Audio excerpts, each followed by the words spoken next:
Una sa naitatalang dahilan ng aksidente sa bayan ng Asingan ay ang paggamit ng motorsiklo ng mga menor de edad. Ayon sa Asingan PNP, mula noong buwan ng Enero ay nakapagtala na sila ng 3 vehicular traffic incident. Bukod pa rito ang mga naitatalang aksidente sa mga barangay.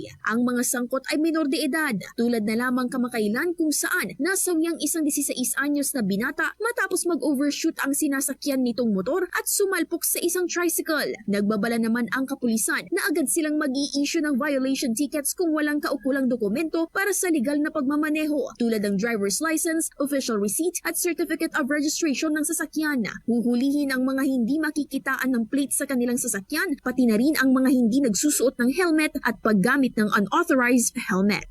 Kasamang mula dito sa IFM Dagupan, ito si Idol Joanna De Vera, Tatak IFM. IFM News. IFM News. IFM News.